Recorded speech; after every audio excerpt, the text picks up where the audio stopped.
वर्धा जिले के सैकड़ों पात्र शिक्षकों की पदोन्नति में हो रही अनावश्यक देरी और प्रशासन की कथित निष्क्रियता के खिलाफ स्वतंत्र समता शिक्षक संघ ने आंदोलन का बिगुल फूंक दिया है। संघ के जिलाध्यक्ष गौतम पटेल ने जिला परिषद कार्यालय के समक्ष आमरण अनशन शुरू किया, जो आज दूसरे दिन में प्रवेश कर गया है।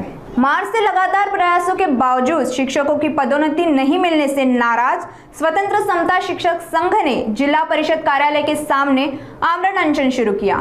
जिलाध्यक्ष गौतम पटेल द्वारा शुरू किया गया यह उपवास आज दूसरे दिन में प्रवेश कर चुका है। संघ का आरोप है कि प्रशासन जानबूझकर समय खींचने की नीति अपना रहा है, जिससे कई शिक्षक बिना पदोन्नति के सेवानिवृत्त हो चुके हैं। आने वाले समय में चुनावी आचार संहिता और जनगणना की वजह से प्रक्रिया और लंबित हो सकती है। संघ ने चेतावनी दी है कि अगर जल्द कार्रवाई नहीं हुई तो आंदोलन और उग्र रूप लेगा। कनिष्ठ विस्तार अधिकारी, केंद्र प्रमुख व सिनियर विस्तार अधिकारी यांच्या पदोन्नत्या होतात।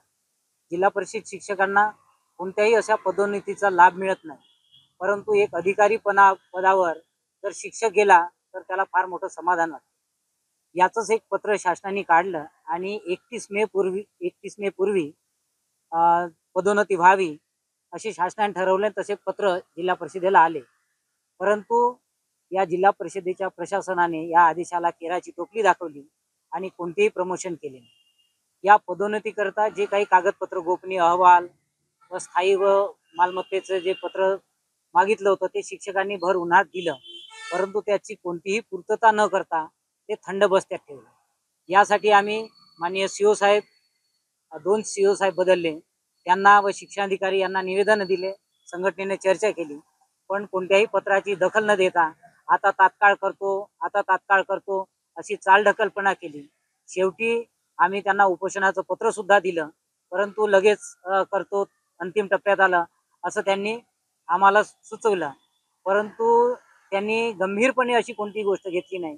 त्यामुळे 15 दिवसापूर्वी आम्ही यांना उपोषणाचा इशारा दिला होता आणि शेवटी कालपासून आम्ही नागपंचमीच्या दिवशीपासून स्वतंत्र समता शिक्षक संघाच्या वतीने उपोषणाला बसलो। आज दुसरा दिवस।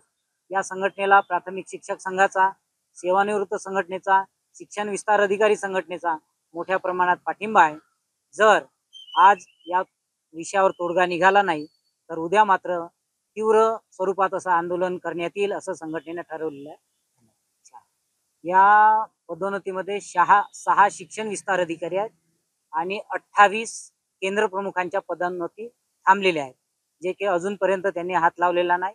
नुकताच एक अध्यादेश आला, त्या अध्यादेशामुळं पुन्हा केंद्र प्रमुखांच्या पदोन्नत्या रखडण्याची शक्यता आहे, परंतु त्या सुद्धा 15 दिवसात त्याचा निकाल लावावा अशी आमची रास्त अपेक्षा आहे।